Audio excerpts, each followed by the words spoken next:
Oh, wrestling fans, don't you dare be sour. Clap for your world famous 7-time podcasters and feel the power. Welcome to the Frustrated Wrestling Fan. I believe this is episode 8. I'm Zach Hughes, the black dude with bad news. I'm Zach Hughes, the black dude with bad news, and my co-host is the Watchman, the Turn the Lights Off man, the Laundromat man, Tony Hoffman. Hey, how's it going, man? I separated the whites from the blacks, segregated. Yeah, that's that Trump style laundromat that he went to. Exactly, bleached. Yeah, there was a huge wall, and there was bleach on one side. Then there was the Mexican brand Fabuloso detergent on the other side. So, you got to keep them separated. Color guard. Yeah, exactly. That's what they're gonna change the name of the United States military to. It's color guard. You got to keep it clean, keep it pure. Yeah. And before we get into the wrestling news of this week, let's talk about the debate. the main event of the week. Yeah, because apparently no one was watching Monday Night Raw. Everybody was watching the debate. Yeah, I have to admit that when I had a choice to choose what to watch live, I watched the debates. Then I watched Raw the next day. Because, like, if you lowest rated Raw ever. Really? I know that they've been, like, down and down, but you know, like, if anything is gonna destroy Raw, this ridiculous Monday Night Football and the debate. Yeah, it's like who is left that is not interested in either one of those things? Like, you have probably a really good football game, or like the life or death of you and your family being decided on live television. Fucking. And they kicked off the show with 30 minutes of fucking Roman Reigns and Rusev. I think that was just their concession. It's like, fuck it, just who's here? All right, you go and do exactly. Just play rock paper scissors for 30 minutes. Stumbling around, exhausted. Yeah, we'll get into that. Yeah, so. Yeah, this really was the main event of the week, because I don't think anybody really talked about anything else from Monday night on besides the debate. So did you watch it live, or what was your debate experience? I was on Twitter, and I was, laughing at what all the funny people were putting on there about, the sniffling Trump and the little Hillary Clinton smiling, giggling gifs with the old Shaq thing, the jiggle, the whatever thing. Okay. And she laughed at when Trump said that he has I have the best good temperament. Yeah, best temperament. And It's like, really? People kept mentioning, like, I don't think you know what that word means. No, like, people keep saying it to him about himself. It's like, no, you don't understand. They're saying you have a bad temperament. Did you see Saturday Night Live last night? Yeah, they got into it pretty good. Like, in my favorite thing on SNL, when they talk about this political stuff, when they just use the actual quotes, because it's like, that is so ridiculous. It's funnier, but it's actually true. Yeah, it's like there's so many other things that they could have included. They just left out for sake of time. It's like, wrong, that's wrong. The records will show I was right. It's like, the exact opposite is true. Alec Baldwin's Trump. It's like he looks so much like him. It's almost too real to be. Yeah, it's scary. Funny. Yeah, he's one of those people where it's like you feel like just looking at him, he looks like he would be on that side of the fence. But exactly, they have the same temperament. Yeah, totally.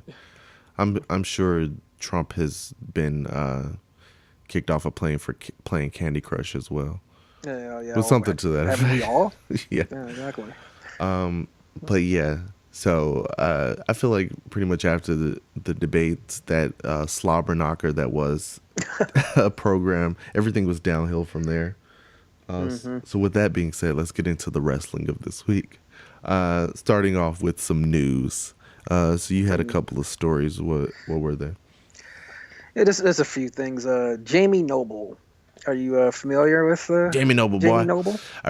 Jamie Noble. Yeah, I'm familiar with Jamie Noble. I think he used to be in WCW. Then he came to WWE, and he was partnered with Nydia, one of the first winners of Tough Enough. Then, in the twilight of his career, he became a member of J&J Security, the personal security team of Seth Rollins. So what's going on with Jamie Noble? Jamie ain't doing so well. He was stabbed at a trailer park. Oh. And he's currently, I believe, last heard in critical condition at a hospital. That is intense. All right. That is very intense. I felt like that whole trailer park thing was just a gimmick. I guess he was really living the gimmick. Yeah, so he wouldn't fibbing, living the life. Yeah, so good luck to him. Yeah, I don't everybody. know, like, the circumstances of why, and everybody send out your good vibes. All you people that pray for Jamie Noble, and hopefully he heals his wounds and gets back out there, and maybe Joey Mercury can come and nurse him back to health. One can only hope. Yeah. And the other thing, Paige, who has been out of action, hasn't been on Raw in 3 months. I believe she's been away. She will now be requiring neck surgery. So what happened? She had been trying to avoid doing it. So it's just a nagging injury. Yeah, just the same doctor who did Nikki Bella's neck surgery is going to perform the same.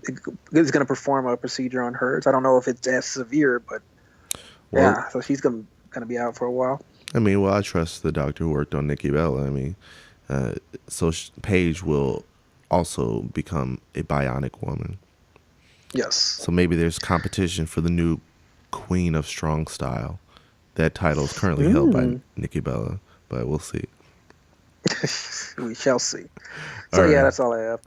All right, so let's get into Clash of Champions. Yeah, it's a week ago now, but we should briefly go through it. So WWE Clash of Champions, the first Raw exclusive pay-per-view, was last Sunday, and I guess we'll go from the bottom to the top of the card. Kickoff match with Nia Jax versus Alicia Fox. That ended, obviously, with Nia winning. Predictably. I didn't watch this one live. I saw highlights, but you could assume what was going to happen there. Now, probably the match that had the most anticipation for me and had me on the edge of my seat was the Raw Tag Team Championship match.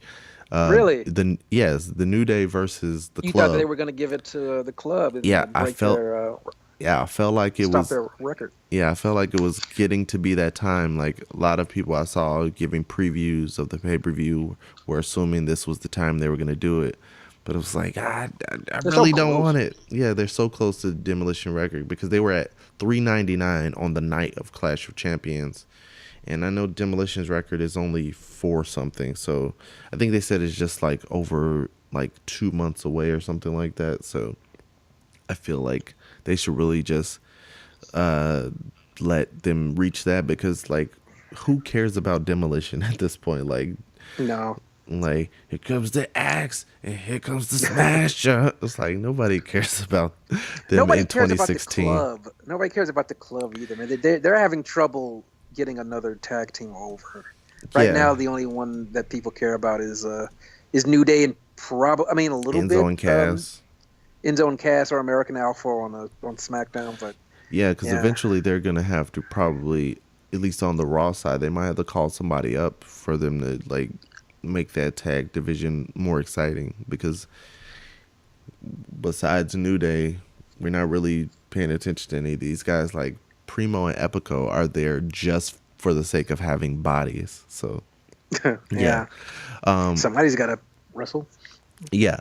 So the WWE Cruiserweight Championship match, TJ Perkins defended against Brian Kendrick. Have you seen? I just saw like his entrance, Yeah, that was the first time I had seen it because I hadn't watched the Cruiserweight Classic. But that entrance is it appeals awesome. to me. Yes. Yeah, that is. As a gamer, nerd. Yeah, that is the straight up Nintendo nostalgia entrance. Because what is the music? It kind of reminds me of like one of those. What is it, like one of those old racing games? Some 8-bit. Yeah, but game.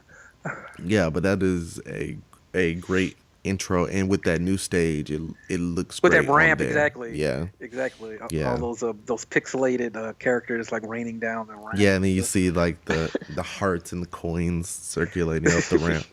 So yeah, that's one of those things with me because I didn't see the very first time he did it, but that's one of those things like Naomi's entrance. Like she was a heel, and then she did that entrance, and she instantly turned face just through that entrance. Like in the dark.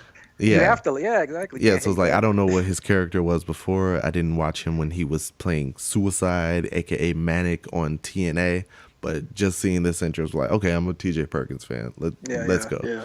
So instantly. Yeah, so he could be a murderer. Yeah, for all we know. Future murderer, you know.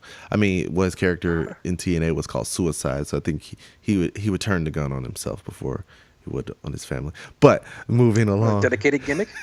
Yeah. So we had the finish of the Best of 7 series. It's funny that before I get into this, they kept talking about like I think it was on the preview show, and I didn't. So stupid.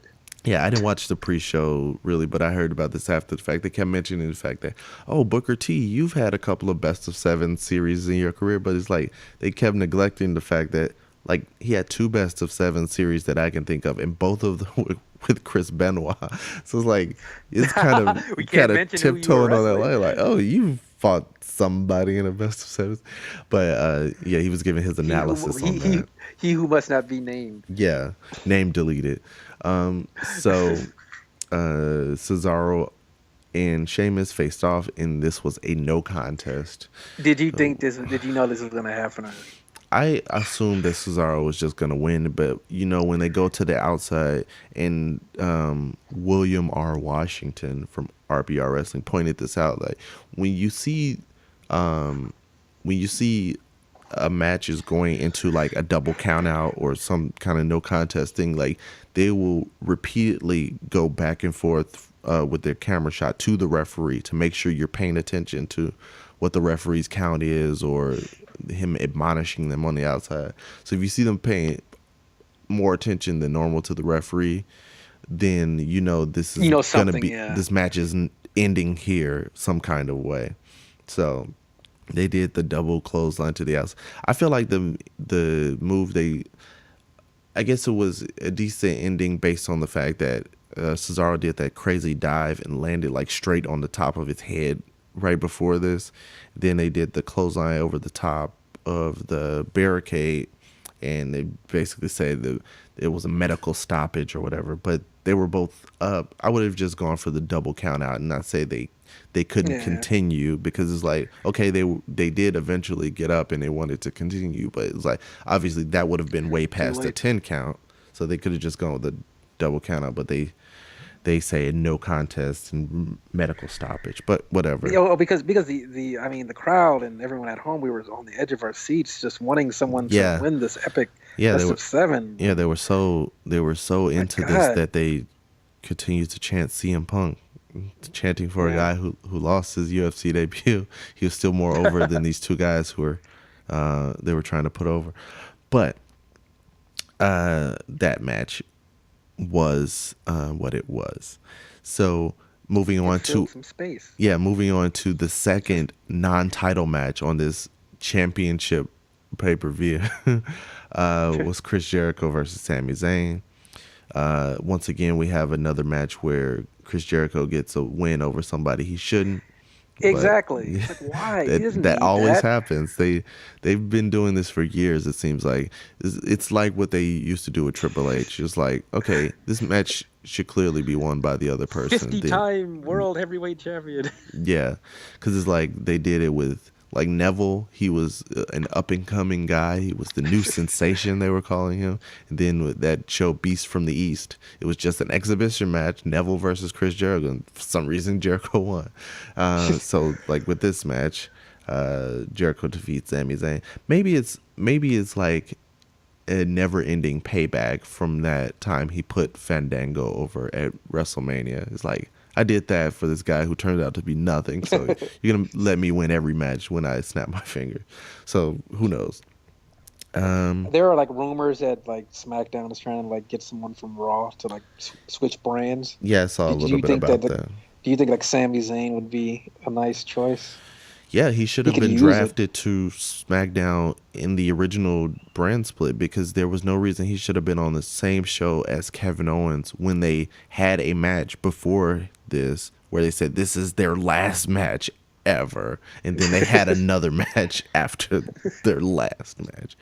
But yeah, they should have been drafted away from each other originally, and he needs something to refresh his character. Next was the Raw Women's Championship match, Charlotte versus Sasha and Bayley. Yeah, I kind of saw this going. I knew Bayley was on the low end of who would possibly win. I was thinking maybe Sasha can get it back, but they're going with Charlotte, and it wasn't too surprising because that's the thing. Like they always talk about in triple threat matches where the champion doesn't have to be pinned, but I feel like triple threat matches tend to favor heels because they can sit back and wait for their opportunity, and then they just capitalize on it. So I wasn't really surprised with that one. It'll just make it all the more, I guess, worth satisfying. If Sasha ever gets it, because you knew Bayley wasn't going to win because she's too new, and you have to kind of earn it a little bit more. Yes, so I'm wondering they're gonna probably have to find something to do with Bayley because they can't have like a 3-way feud going on much longer. So I mean, they had like a jobber match on Raw. Yeah, which was weird for Bayley to be doing that. It's like Bayley is like Nia Jax now. But we'll get to that when we get to Raw. We have the U.S. Championship match, Reigns versus Rusev. Roman Reigns wins. Moving on. The WWE Universal Championship match, Kevin Owens versus Seth Rollins.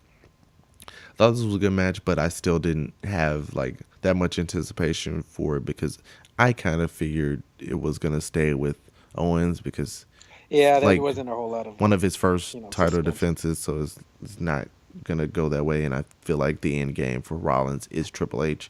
He's not going to go up against Triple H as the champion. So and Seth Rollins, he got hurt. He's injured. Yeah, he's so hurt he missed 2 hours of a 3-hour show. Yeah. One thing I'm keeping an ongoing tally of wrecking ball drop kicks that I've seen because it's all the rage, kid. Yeah, it's like a conspiracy theory at this point with me. It's like, okay, I'm watching everybody who does this move. This is a Bruder film. Apparently, this is a regular move of T.J. Perkins, but he did it in his Cruiserweight Championship match. I've seen highlights. That's like one of his moves that he's done on the Cruiserweight Classic. So I'm officially adding him to the Wrecking Ball Illuminati. So he's like Agent Zero or possibly. I have to find out if he did it in TNA. But yeah, so he may have brought this Wrecking Ball infection to the WWE. So he came in like a wrecking ball. Exactly, and his looks the most like a wrecking ball. Like he jumps up over the corner, then swings around and kicks you. So it fits the name more than anybody else's version.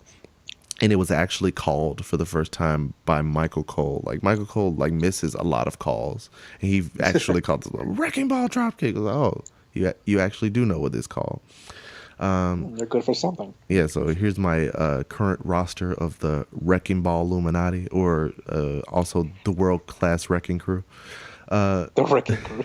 Yeah, so Zack Ryder, Dean Ambrose, Roman Reigns, Sin Cara, Cedric Alexander, The Miz, and T.J. Perkins. They've all performed the Wrecking Ball dropkick, and I'm sure there's some people I probably missed on SmackDown, but we'll get to SmackDown later. So let's get into Monday Night Raw. Raw's War. There are two people that watched it. Yeah. So this happened at the same time as the debates. So a lot of people Monday Night Football. Yeah, and Monday Night Football. So a lot of people were like tuned out, obviously. So that I guess this is, which is this is a weird thing that they decided to do here, because normally Monday Night Raw, and it's been a criticism for years of Monday Night Raw. They would just have like a guy just talking. Yeah, they would just start out with a long talking segment, and they were like, "Oh, this is kind of showing the mentality of WWE." They're like, "Well, not a lot of people are going to watch this episode of Raw, so let's start out with something people don't care about. They usually love our talking segments, so we can't do one of these. So let's put Roman Reigns out there." It's like, really? They're told, that shows that they're totally backwards in their thinking, because the two things they think are over are talking and Roman Reigns, and they're wrong on both accounts. No. So they said, let's put our second most over thing in this opening segment. So it was Reigns versus Rusev for the U.S. title. These two long-time rivals. Yeah, so there was. It was funny that the people who were there live didn't even seem to be into it, because it sounded like somebody tried to get a "This is awesome" chant started, but it was very, very lukewarm. It's like, good Lord, awesome. It's like, what's wrong with that one person? Or two people. I don't know. It might have been like a kid or something, but yeah. So the match really, there's not that much to it. Yeah, it was overly long. There's some chair shots at the end. I don't think it had an official ending, did it? It was just like a disqualification. Yeah. Roman Reigns was very sweaty. He took a seat at one point at the very end. Yeah, he picks up the chair that Rusev had just been using, and then he opens it up and sits down. People booed. It's like, okay, he sat down and his music started. He wants to continue. Yeah, so so that was pretty much it for that match. We had U.S. champion. Yeah, so U.S. champion Roman Rusev retains. All right, they had Rusev. Roman Reigns. Whatever. Yeah, they're merging together. Soon there will be one. No one would notice. Yeah. Next, there was a preview of a rematch of the New Day versus the Club, and I was worried about this. I was like, oh, why are they doing this again? They just hit 400. Are they going to stop it at an even number and have them lose it tonight? So 4-0. Yeah. Four double Booty-O. You never know. So there was a segment with Foley and Sheamus and Cesaro. And I kind of saw this coming, but I was like, that would be a terrible thing, because they kept being vague about saying that they're competing for a championship opportunity. They didn't say which championship it was. So like, well, since this, you're going to compete together. Yeah, so it's like, since this best of 7 series ended in a draw, which should be impossible, you should just done a rematch or a sudden death or something. Like, they eventually both got up. So it's like, if you can fall on top of the other guy for 3 seconds, then you win. But whatever. So they decided to give them a tag team championship opportunity. Ooh, the plot thickens. Yes. So then, so this is leading into the New Day versus the Club, and thankfully the New Day won this match. I was very worried. Apparently, like, Kofi got busted open during the course of this match, so it made it like seem much more intense than it should have. I like that they had any right to be. Yeah, I like that they've finally renamed their like double team finisher. They call it the Midnight Hour, so it's cool. Because that, of course, the Midnight Hour signifies a new day. So I like that. I see. Plus, I have a special affinity for it, because when I was a youngin going to Columbia College, I worked the Saturday night late night shift on WCRX, and Chicago's Underground. Yeah, Chicago's Underground. I had a show called The 0 Hour, and mainly I just named it that because it was the same as my initials, ZH, but I just because I was there super late, so I just called it that. So Midnight Hour makes me remember that. Also, you have a soft spot. Yeah, also Midnight was one of my nicknames that I wasn't too fond of, but I got used to it. Yeah, what does that mean? Only our video listeners and viewers will know the answer to that. All right, so they're talking about how Seth Rollins has damage to his ribs; he won't be able to compete, and I guess they're hinting at the fact that he might not even be here tonight. Yeah.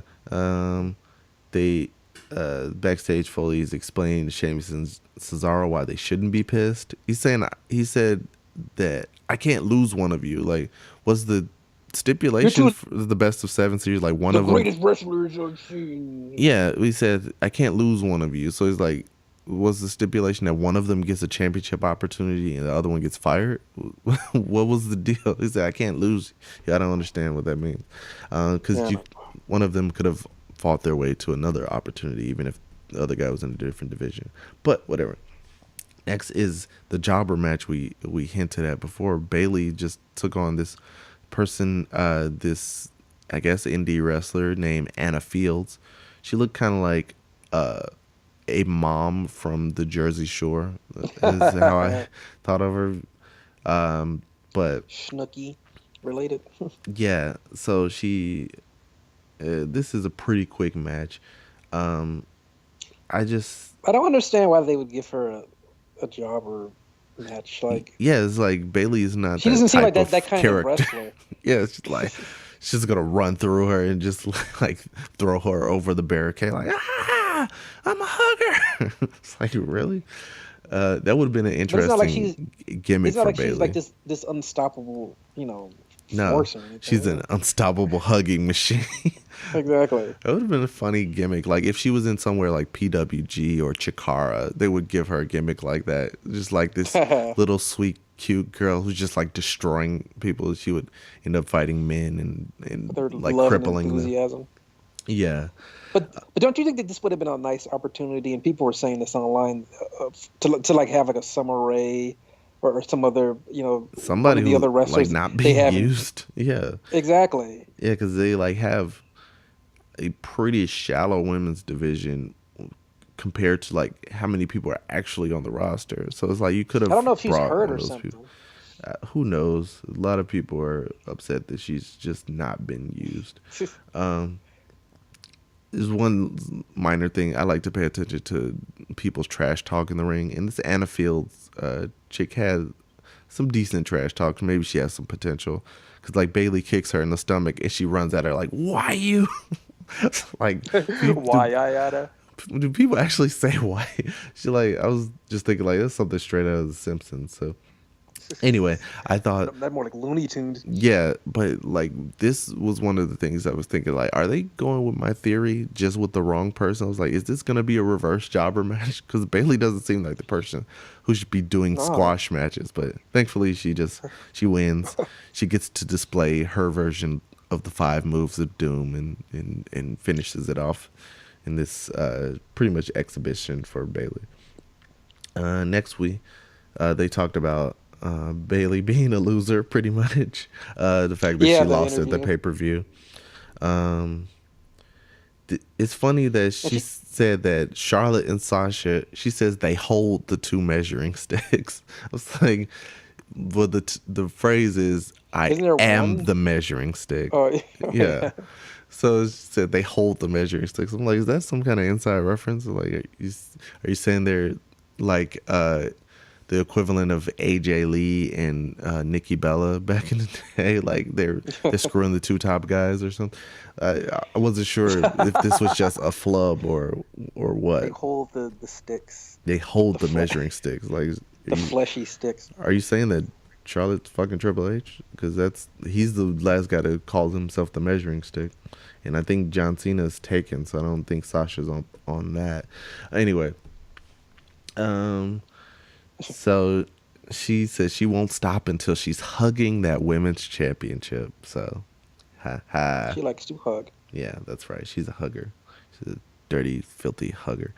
Um, I was thinking that this also made her seem kind of like John Cena, which I feel like there's a lot of parallels between Bayley and John Cena. That's the common sort of. Yeah, because that's the thing. Like Cena always, he'll lose a big match and come out like not acting like it affected him at all.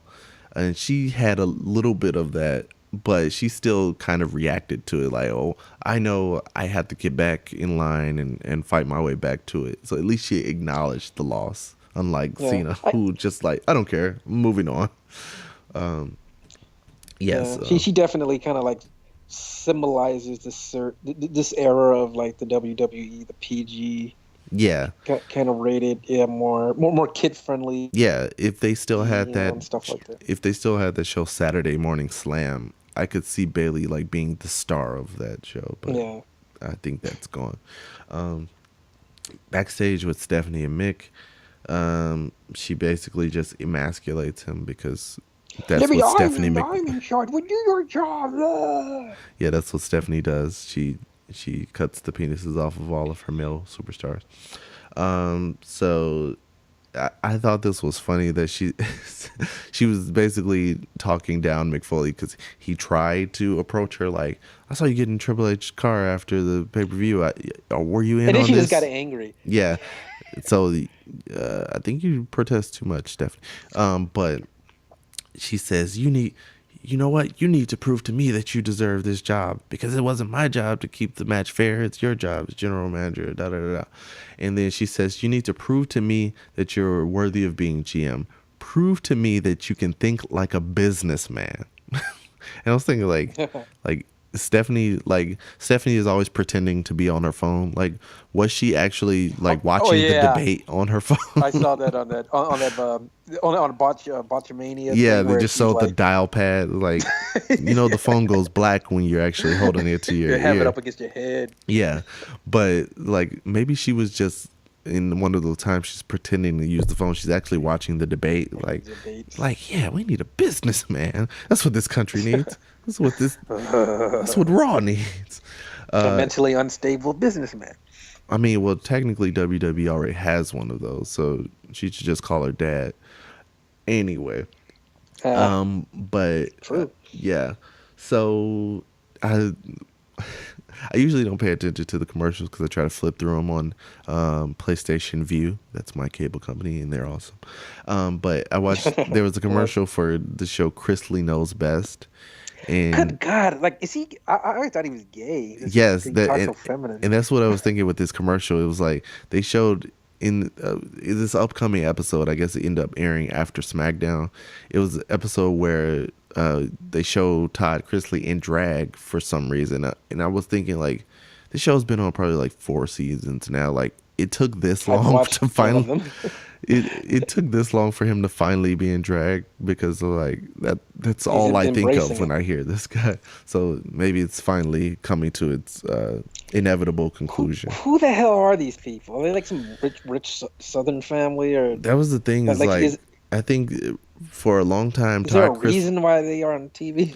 For a long time, Todd Chrisley didn't even have a Wikipedia, so I don't know. I think he's just a rich business owner, and for some reason he was savvy enough to talk USA Network into giving him a reality show when like it's weird on so many accounts because like USA doesn't even do reality shows, so the one they decided to do was with a guy who's not famous at all. Yeah, exactly. Their little foray into reality TV, and the guy they choose is some nobody.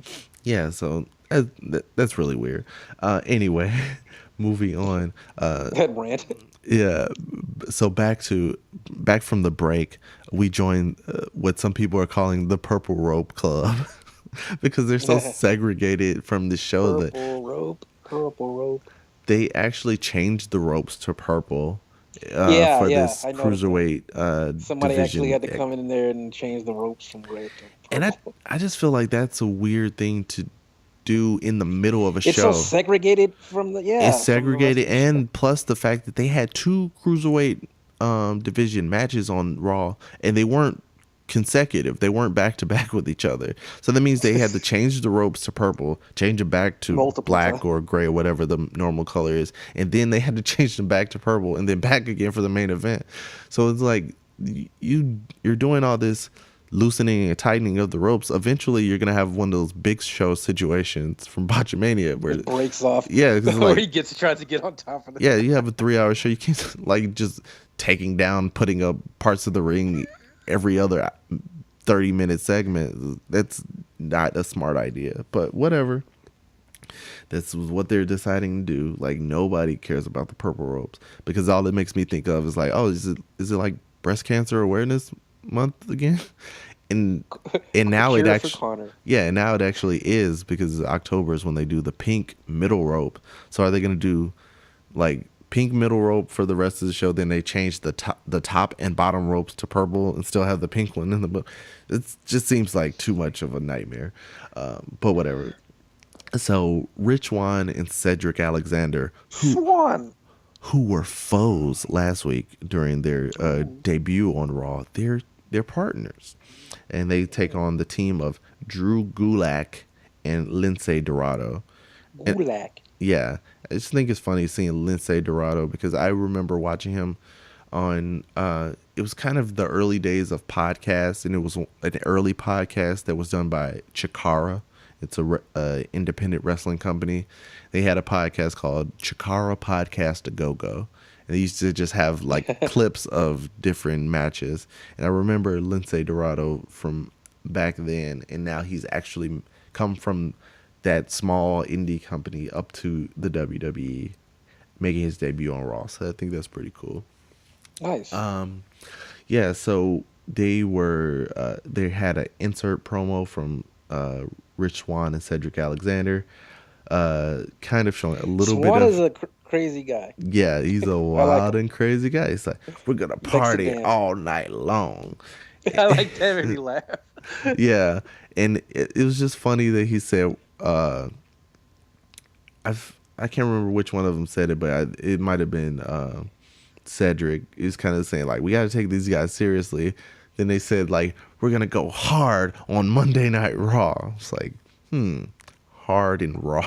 I was like, that could be their new tag team name. Just call them Hard and Raw.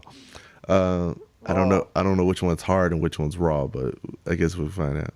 I'm assuming Rich Swann would be the raw one. But anyway, Drew Gulak had his own little video package about how he's a submission specialist, and he's got ugly submissions that'll really take you out.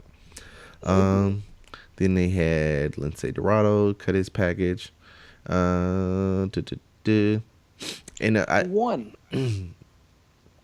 Yeah, there was this little tangent I went on when I was taking notes for this. I was just thinking, like, who do you cheer for in this match? Because like they've kind of outlined all of these guys in the match to be faces, except for Drew Gulak. They show his video package. He's like, seems like this brutal submission specialist, kind of like a smaller version of Rusev. Like, he's just like brutal, but he's tag teamed with this luchador, and people traditionally look at luchadors. If you don't know anything about them, you tend to want to cheer for them. They have the colorful masks and outfits, and you want to root for them. So I feel like this kind of, just that dynamic alone relegated this to being an exhibition match, because they're clearly not going to extend any storyline into this, because like, what is the dynamic here? Who's going to feud with each other coming out of this match? That's what that's what I feel like these cruiserweight matches have been on Raw, just sort of like an exhibition. Like, yeah, there's no stakes. Look at how really cool this is. Yeah, it's like, okay, maybe eventually they're going to fight and see who becomes the number one contender. Not in this tag match, but maybe that's the goal for the division. But it's like you're only going to get people over if you have like legit feuds between characters. Like, I hate you, and this is like the dynamic between people. But this makes it just like, oh, here's a little sideshow. Flip around. Yeah. So go get some drinks. Go get some snacks. Yeah, it's. So I'm hoping it's a shame because it's so. It's athletic and very cool to watch. I like it. Yeah, because they make it seem like this is something that we're being benevolent by allowing this to be on our show, but I feel like this is better than the rest of the show. So it's like you should probably make more time for these guys and maybe limit some of the other junk that you're doing. Yeah. Like Actual 15 backstage segments with Stephanie McMahon. Like maybe you should cut some of those out. But anyway, they have the customary handshake at the beginning of the match, and I feel like they did this during the Cruiserweight Classic also. I feel like that's kind of a takeoff of Ring of Honor. They have their code of honor. You're supposed to shake the guy's hand before the match and then shake it at the end of the match. If people don't shake hands, that's how you know they're a heel. So I feel like they're kind of taken from there. I like the original, like one of the beginning exchanges between Rich Swann and Lince Dorado. They do like head scissors back and forth, but they keep landing on their feet, and then they do flip like face off. So I like that. Yeah. That always gets a good reaction from the people. Let me see. The match ends with Rich Swann hitting his rich kick. I guess that's his finisher. So then he hits a jackknife bridge for the pin. And after that, it's when we see the preview that TJ Perkins is going to be in action later. So that's what I was thinking. Like, it's weird. They're going to switch the ropes back and then back again. So, yeah. During this commercial break, I'm looking at my notes here. They had a WWE Network spot. They showed that Hell in a Cell is going to be a Raw pay-per-view. But during the commercials for Hell in a Cell, they keep showing images of Randy Orton in a Hell in a Cell match. Like, he's not on Raw. Is it like those Suplex City 2K17 commercials with Alberto Del Rio? Where yeah, it's like bar? That's the thing is, like, you film this stuff and you never know when it's going to come out officially, especially like for video games or like when they do their cartoons. I assume he's in the game. I mean, I would assume he has to because WWE is so lazy with their games. They're not going to take anybody out. CM Punk was in their game probably almost a full year after he was gone. He was actually CM Punk was in one of those like Scooby-Doo movies after he quit. Goddamn. Yeah, so timing in contracts, it is what it is. But it's funny they show Randy Orton, but I was thinking like, what's the alternative? You show like Mick Foley in Hell in a Cell with the Undertaker. Like, okay, Undertaker's like not there anymore, and Mick Foley is a general manager, so you're not going to see anything like that. Rumored to be coming to WrestleMania next year, Undertaker. I mean, it's a tradition, so that's usually his one show a year. So I would assume so, but his streak is over, so they probably need to wrap his career up eventually. But anyway, I guess so they were limited to who they could show in this Hell in a Cell package. But I just thought that was funny. I guess they could show Triple H, but you're not gonna show. I mean, you're not gonna tease Triple H being in a Hell in a Cell match if he's not going to. So next they show. Apparently they decided to get this Cesaro and Sheamus tag team started early, so I guess so they can knock some of the rust off. So they gave them two jobbers that I guess maybe they called them up and they were like within a 30-minute drive, like, oh, we'll be there right away. Yeah, we're there. Yeah, we can make it. Yeah, we'll be on TV. Yeah, I'm there. I can't remember. Were these the two guys AJ Styles was talking to backstage? Like, you're never gonna be anything. But I don't think so. I think these are two I don't think that's destined for you. Failure. Yeah, but that's the one thing I can say that this brand split has been good for is like a lot of independent wrestlers have gotten the opportunity to be on TV.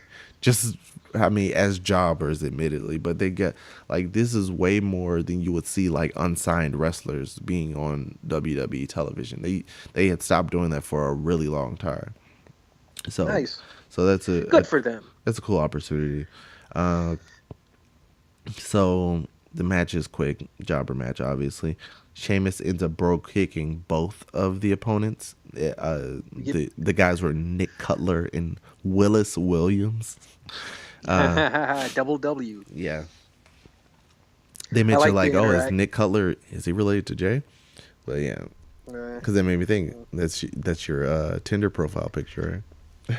Yeah, especially with the cigarette and the beer. Yeah, so I like the funny love hate or mostly hate between Cesaro Sheamus. Yeah, so that's something they can play off of. So I guess that will be an interesting dynamic for the tag team division since they needed something. Although, like, nobody really cares about Sheamus, so I guess this is just a side thing to push him into. Although Cesaro deserves way better than this, so hopefully he does. I like Cesaro. Hopefully he'll be out of this sooner than later. But that match ended with them still being mad at each other because Sheamus stole the glory or whatever. Anyway, they showed backstage with TJ Perkins. He was doing an interview. He got interrupted by the Brian Kendrick. And he said, "You owe me." Kind of. It's funny because I don't think he was mentioning it like this, but they actually had history with each other. I think they said that Brian Kendrick was one of the people that would pick him up and take him to training when he was originally training to be a wrestler. So they have history that they can play off of. So that's carpool. Yeah, so it's kind of interesting going forward. Next, there's a promo with Charlotte, and it was an interesting thing that he talked about. It was before her match at Clash of Champions. They said she was 11-0 in pay-per-view title defenses.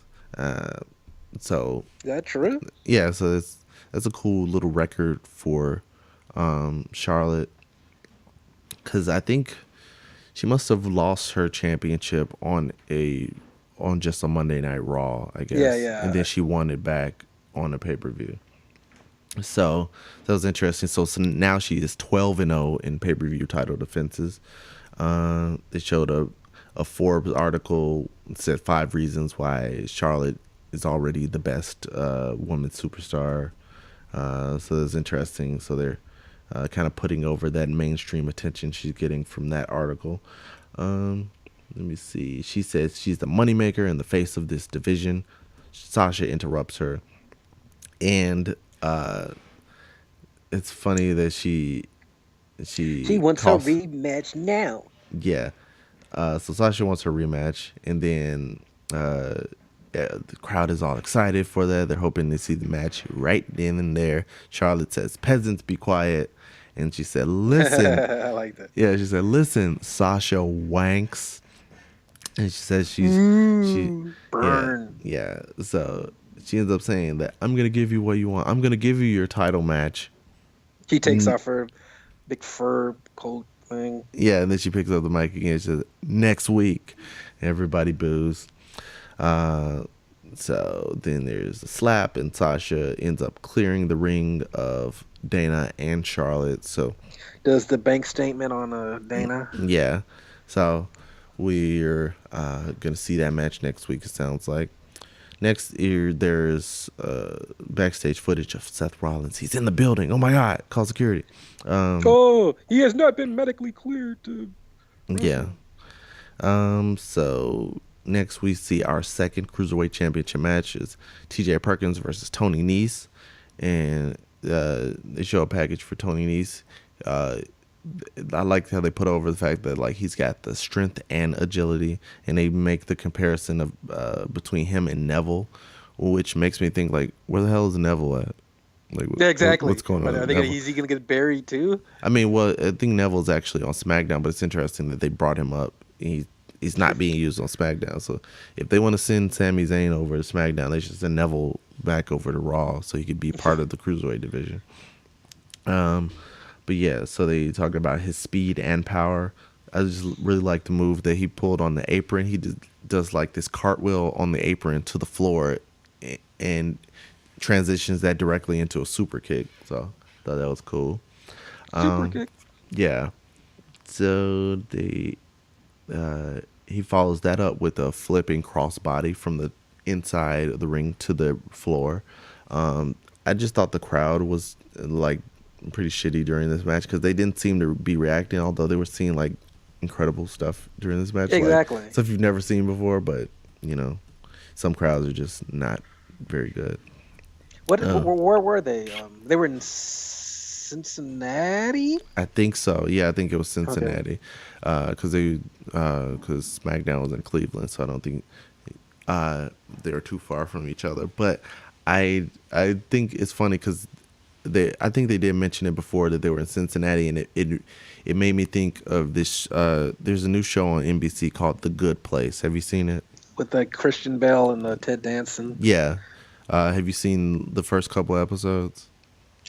Minutes. Okay. A few minutes. Well, there was a line, joke in the. I think it was one of the first couple episodes because they start out with like 2 episodes in the premiere, but one of the episodes reveal, spoiler alert for The Good Place if anybody's gonna watch The Good Place. But it turns out the main character isn't there. Everybody's in heaven, and this main character is not supposed to be there. So she reveals, like, why does it have to just be heaven or hell? Like, why can't there be somewhere in the middle that's just okay? Why can't I spend eternity in Cincinnati? And it was just funny that was her example of that's purgatory. The middle place? Yeah, like, it's not great and it's not terrible. It's just fine. It's purgatory. So I just thought that was neither. Yeah. So I would say if you're a wrestler and you want to get a reaction, then it's a little bit worse than purgatory, because I didn't feel like this cruiserweight match got the reaction it deserved. Anyway, next week they go to break after the cruiserweight match. I saw that they have, every now and then they have these WWE shop commercials that say, if you log on tonight, you can get this discount, and they have $15 shirts. And I was watching this day later, so I was kind of pissed off. You missed out. Yeah. I'll check back next week. Maybe they'll have that deal on again. And I pay too much attention to these commercials because they're Roman Reigns shirt. Yeah, I pay too much attention to these commercials because next there was a commercial for Grand Canyon University, and then there's a thing they keep talking about, like, it's an online university or whatever, or they have a lot of online classes. They're like guaranteed small class sizes. So like, what does it matter if you how big the class is if it's online? Yeah, I think they mean the actual people who sign up for that class that you signed up for. Zach, I don't know. There's a number of people that can sign up for the class. I know there's limits. It's usually like 15 student capacity or whatever. Yeah. But like, who cares? Like, there could be 100 students. We're just all across the country watching a tele-lecture or whatever the hell you want to call it. But anyway, so that annoyed you. Yeah. Next we come back from the break and we have what I would say is the WWE equivalent of the Drake versus Meek Mill beef. It's another example of trigger fingers turning to Twitter fingers. It's Ashton Kutcher and Danny Masterson's response to Chris Jericho. To Jericho. Yeah. Jericho continues to call him Kutcher. Ashton Kutcher. So, on purpose. Yeah, so they do their little Twitter video where they're pretty much calling out Jericho, and they said they're going to be at Raw next week when they're in LA. So we have that to look forward to. Yeah, so we'll show you what real friends are. So that's what's fun. That supposed to mean? They're gonna do like a newlywed game, and there's gonna be Kevin Owens. No, it's gonna be Kevin Owens and Chris Jericho versus Ashton Kutcher and Danny Masterson, and somebody's gonna host and see which friends know each other better. If they do that, then I want to get paid for it because it's such a stupid idea, but it's something I could totally see WWE doing. What's Kevin Owens' favorite breakfast food? And Jericho's gonna say Cookie Crisp, or but yeah. So next is the highlight reel. Chris Jericho starts out with the quiet. Everybody say quiet. Quiet. So he has his response to Ashton Kutcher, and he says, "I'm gonna put you two on the list of Jericho, and when I do, you're not gonna like it." So then he admonishes the cameraman for filming him from his wrong side. Bad side. Yeah, he says, "You're going on the list too." And it said Rollins is going on the list for being injured. Then he introduces his best friend, Kevin Owens. It's funny that there was something going on between the commentators during Kevin Owens' introduction. So Corey Graves says, "Why don't you call your mom, Byron?" And then Byron just says, "I'm busy. I'll call her after the show." So then Kevin, always good with those ad libs. Yeah. So Kevin calls saying, "Normally I would come out with my championship wearing a suit, but I'm not wearing a suit for Cincinnati." Once again, another shot at the town in the hometown of that lunatic Dean Ambrose. Yeah. I'm not wearing a suit for a city that spawned the walking car wreck known as Dean Ambrose. So it was a pretty nice shot at him. It's funny that they ended up being in the hometown of Miz and Ziggler for SmackDown, but they were just in Ambrose's hometown, but he's on a different show, so he couldn't be there to get that reaction. That would have been the only thing that made them get off their asses and make some noise. So he's talking about how Rollins may have been the most dangerous man in the WWE, but now that he took him out, that he's the most dangerous man. It's funny that I can injure more wrestlers than he can. It's like, okay, that's how that works. The transitive property of injuries. Like, okay, he injured 2 people, but I injured him, so that means I collect those injuries to my record. It's like Highlander. He absorbed his powers. Yeah. I think of him more like Mega Man, or Kirby when he swallows somebody and takes their power. Hard man, smart man. Yeah. Cut Man, such a creative name for a guy who has scissors on his head. Cut Man, oh my god. Anyway, they talked about him injuring John Cena, Finn Balor, and Sting, and now Kevin Owens says, career. Yeah. So that's pretty damning condemnation of Seth Rollins. Then Seth Rollins' music hits, and security comes out immediately to just try to stop him. But that made me think, like, who allowed his music to play if he wasn't supposed to be there? But, I guess there's just a guy with his button on the music. So any superstar comes up to him and says, "Play my music." And he just hits it. Even though the general manager told you that he's not supposed to be out there, but whatever. He should be fired. Yeah. That music player guy. Yeah, anybody can push buttons, and just ask any board operator. Enzo and Cass come out, and they have new microphones. They have like those ring announcer type mics, but it like has the WWE sleeve right under it, but it like doesn't fit well together. It looks really weird because like those sleeves are made to just go on regular microphones. So those black mics with the handle. Yeah. So I feel like Corey Graves earned Raw's commentary moment of the week, and with his line, he says Enzo has his own mic for sanitary reasons, so nobody catches what he has. I just thought that was wow. That was a nice line there, implying that he has an STD or worse. Yeah, interesting. I mean, you just look at him. I mean, I wouldn't be surprised. So Enzo gets smacked around pretty good. Yeah. During the match, it was entertaining. Yeah. Before they get into the match, though, they do their whole thing, and they say, "How you doing?" And Jericho says, "We're doing fine. We're on top of the world. We're the Universal Champion. And for interrupting us, you're going on the list." So like that, he says, "We are the Universal Champion." So that's showing that Jericho's maybe he's going to get a little too possessive over Owens or his championship. There might be the split that comes between them eventually. And he says, "You're going on the list," and he writes it down. And like normally we just move on from this point, but Kevin Owens shows why he's so great. He looks at Jericho's list. And he said, "It's Enzo. You wrote Esno." and there's 2 S's in Big Cass. And then Jericho just looks at him like, "Thank you." So it's funny. And Byron chimes in and says, "I guess there's no spell check on that list." Then Enzo says, "You're giving out gifts and making a list and checking it twice for spelling errors." And Cass says, "What are you, Santa Claus?" So then the crowd chants one of their few chants of the evening. They say, "Santa Claus, Santa Claus." And then Jericho responds saying, "Maybe I am Santa Claus. Maybe I'll come down there and sit on your lap."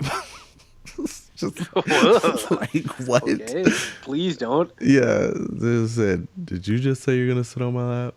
Is that what he said? And the crowd responds, "Yes, yes." So I just like it's funny every now and then when Jericho does this like embarrassed thing where he's just like, "No, I didn't say that." But this time it was one of the better times. He's like, "No, I didn't say I was gonna sit on your lap. I said I was gonna punch you in the face." It's like, no, you totally didn't say that. So then they get into their match, Jericho versus Enzo and Cass, or Esno and Cass. So I realized like about halfway through this match, I was like, oh, this is actually the main event. I just looked at the time, was like, there's nothing else after this. So it was interesting. I was kind of surprised by that too. Yeah, and I guess they could take that type of gamble because they knew nobody was watching this damn show. Exactly. So, no titles on the line. Yeah, so you can't blame them. You can't say, oh, Enzo and Cass aren't a draw because nobody watched this show, because nobody watched the entire program because of football and debates. So it was nice that they took this kind of gamble on this match as a main event. It was a decent match. I like the smack talk during the match because Kevin Owens was on the side, just like having like his own running commentary. Let me see. Owens is on the apron. He mocks Enzo's little. Oh yeah, he did that dance, Rolling Stones dance or whatever the hell it is. Jericho is doing a suplex to Enzo, and he does the look. His takeoff of the. And it's one thing I always wondered about in NXT when Enzo and Cass were there. It's like NXT has like the best chants of any crowds because they just create their own new chants. But for some reason they came up with the Enzo's chant being like taken from that White Stripes song, Seven Nation Army. Oh, Enzo Amore. So Jericho does his take on that when he's doing the suplex. He's like, oh,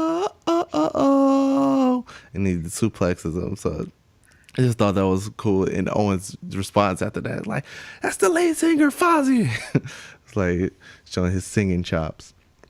Nice. Then Owens is on the side as Jericho's working over Enzo some more. He says, give him the gift to Jericho. Make him drink it. Just like, that sounds gross. Yeah. Then there's midair dropkick. Jericho nails him like right off the turnbuckle. That was cool. Yeah. So then there's kick out, and then Owens is talking to the ref after one of these 2 counts. He says, I'm the WWE Universal Champion. He shouldn't even be out of NXT yet. It's just like, that's some quality trash talk from Owens. He's like on a roll that night. I guess he might have watched a little bit of the debate too and got some of that fire in him. He's like, I can talk shit like Donald Trump. I like him as the Universal Champion. Yeah, just for the quality of his trash talk alone. It's just like he's always somebody I pay attention to when he's on screen. Yeah. Yeah, people rag on him for like his physical, like appearance. He's not this. He's not this big, strong cut guy. But I feel like that's part of the package. Everybody shouldn't look the same, and the fact that he's as dominant as he is and as cocky as he is makes that much better, because it's like, oh, he really is this good because he's overcoming this thing that you would think would be a downside. So I just like how much shit he talks. He's Canadian. That's a huge downside. Yeah, and he really goes beast mode in this finale of the match, because he pretty much just hits Enzo with a clothesline from hell, like JBL's old move, and then just picks him up and power bombs him, and that's the end. It's like, goddamn. That was beautiful. Yeah, it was, because he didn't even do the thing off the ropes and pop up. He just picked him up, bam, slammed him right down. So that was the end of Raw. Considering the fact that it was against the debates and Monday Night Football, it still was a pretty decent show. And I guess it's just because of the fact that they were like, well, we could do whatever we want. We're not riding on every 15-minute segment as far as ratings go like they usually do. So it's just like, let's do stuff.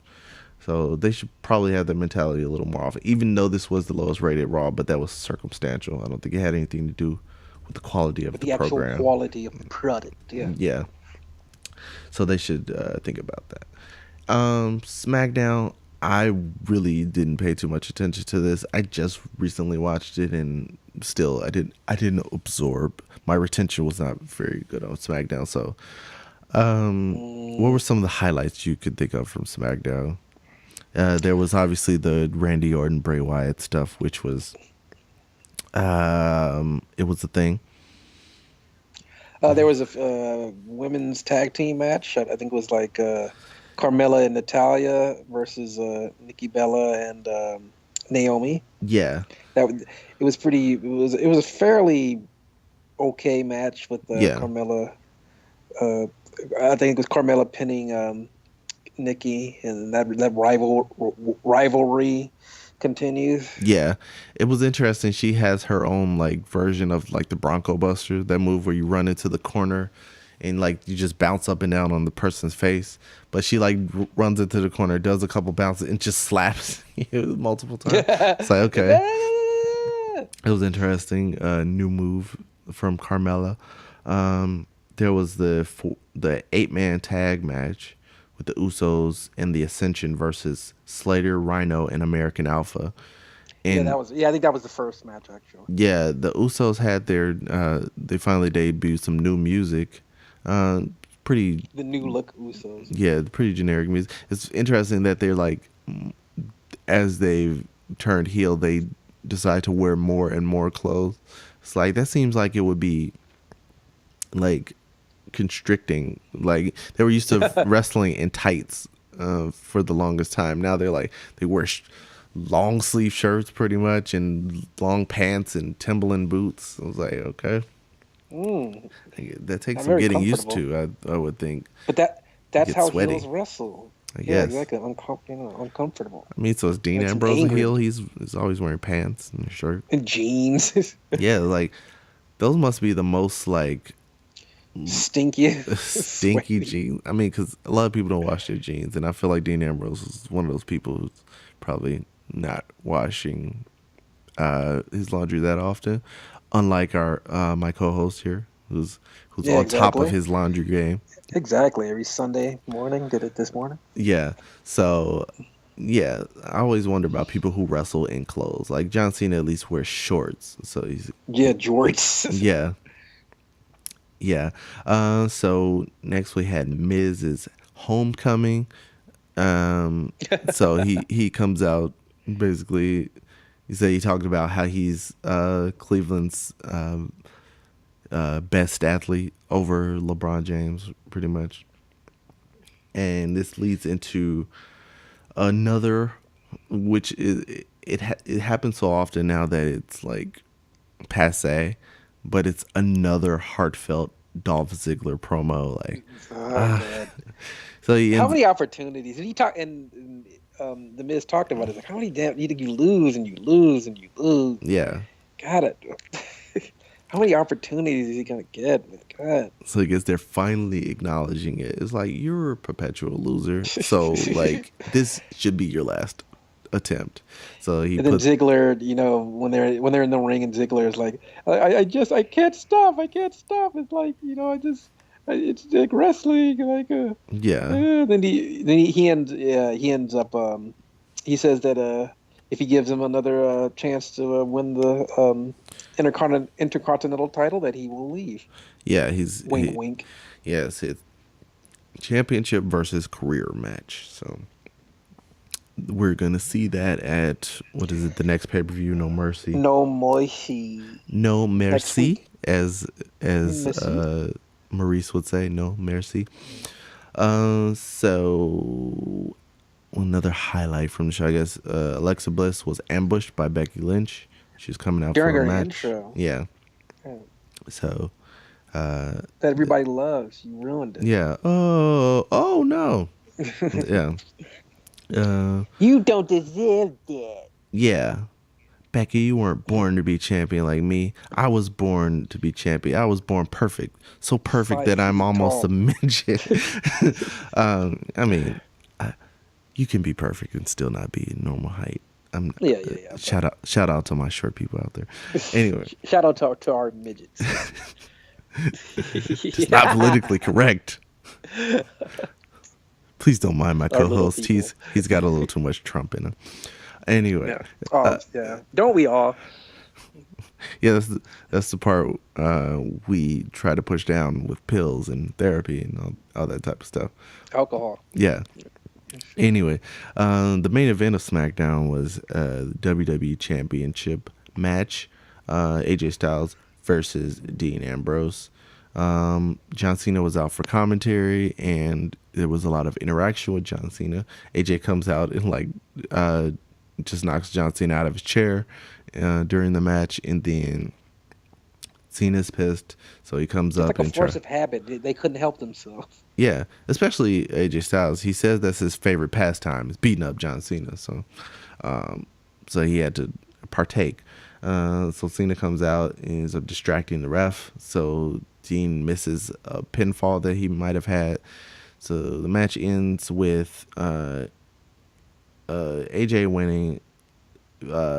After a distracted Dean. Yeah, because this is after Dean misses that pinfall, so he goes out and he knocks John Cena out again, and then he comes back in. For some reason, he comes back in facing AJ. Then he turns back around to talk shit to John Cena. It's like, you should probably focus on your opponent. You should have talked shit to him before you got back in the ring. So he turns around and he loses by roll up with hand on. They usually say he's pulling the tights, but he's pulling his pants because Dean Ambrose wears pants. So now everybody's mad at John Cena. So Cena comes in. AJ tries to, I think Dean tries to attack him first. He gets the attitude adjustment. Then AJ tries to attack him. Then he reverses it and gives him the attitude adjustment. And SmackDown ends with John Cena standing tall. Hooray! So that was it for SmackDown. Do you think that they're gonna give him the victory just so he could tie or he could break Ric Flair's? I really hope not. That was one of the few reasons where I wish they had Jon Stewart on retainer, because he was very adamant about that not happening when he was at SummerSlam the year before last. He was like, "You're not better than Ric Flair, so I don't want you to tie his record." I feel like they should. Because there was a little gimmick back when Seth Rollins first won the Money in the Bank a couple years back, that Dean Ambrose said, like, whenever you cash in that whenever you try to cash in that Money in the Bank, I'm going to prevent you from doing it. Eventually, he got past that and he ended up cashing it in. But Jon Stewart should have a thing like, whenever Cena has a championship opportunity, I'll be there. And I'm going to prevent it from happening. Because I really don't want to see that happening, because there's some records like the New Day winning the tag team championship number of days record. I feel like that's one that should be passed because it's a new hot group, one of the best groups of all time. They should have that new record. But Cena beating Ric Flair, I don't feel like he's proved that he's better than Ric Flair. So I feel like Ric Flair should still have that accolade. He's a Hollywood part-timer. Yeah, I feel like Ric Flair. He's a 2-time Hall of Famer, which is weird. You could be in the same Hall of Fame twice. But he should also have that championship record. Even though some people have mentioned, like, if you talk about the territories back in the day where, like, wrestlers would go from town to town and wrestle in different territories, like, Ric Flair definitely has more than 16 championships. He's probably in, like, in the 20s or 30s. But the ones they were willing to acknowledge, like, once he won in WCW and WWF, equates to 16 times. But really, Ric Flair is always, and just all the women too in those territories. I mean, come on. Yeah, because that's why they don't acknowledge, like, I think it was either the Fabulous Moolah or Mae Young.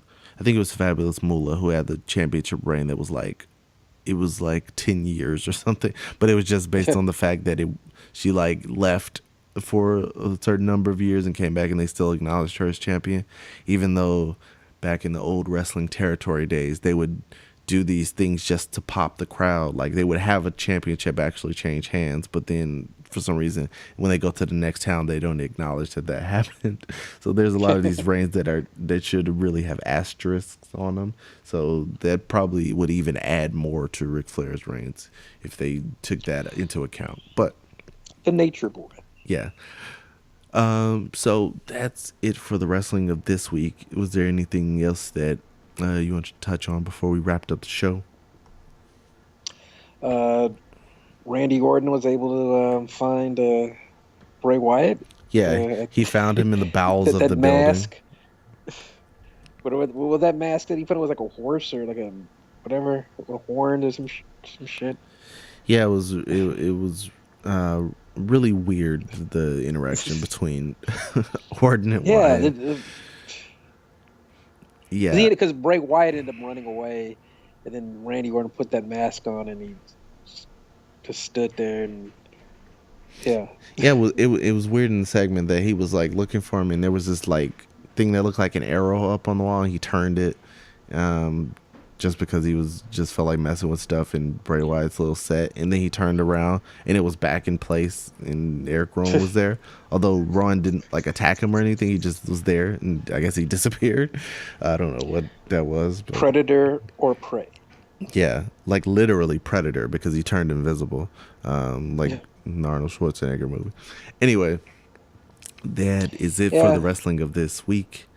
And that wraps up the Frustrated Wrestling Fan for this week. So do you want to give out your deets and socials, how people can get in touch with you or swipe left on you or whatever? My deets. I'm on Instagram, Tony Hoffman Shy. That's CHI, Tony Hoffman Shy. Twitter and Facebook at Anthony Hoffman. All right. I am on Twitter at Zach from Chicago. That's ZAC from Chicago. You can find me on YouTube as well by searching youtube.com/ZHRadio. And I don't know, if you want to follow me on Instagram, I don't post that much. I'm also ZH Radio on Instagram. And you can follow the podcast on Twitter at Frustrated Grad and find us on YouTube at Frustrated Grads with an S. YouTube. Oh, I'm full of tangents today.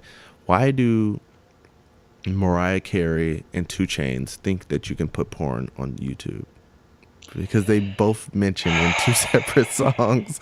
Like Mariah Carey says, if this goes on YouTube, talking about some sexual escapade that she's having in the song. And then 2 Chainz has a song about, I need to put this up on YouTube. That you can't put porn on YouTube. Have they actually been on YouTube? Yeah, I don't believe they have. Mariah has somebody who clicks the buttons for her, and so she only sees. Sheep. Yeah, she only sees. Yeah, she only sees the butterflies and cat videos that she instructs them to click on. Anyway, that's it for this episode of the Frustrated Wrestling Fan. Thanks for watching if you're watching on YouTube. And thanks for listening if you're listening on frustratedgrad.com, iTunes, or Google Play Podcasts. Anyway, thanks for joining us, and that's all you get for today.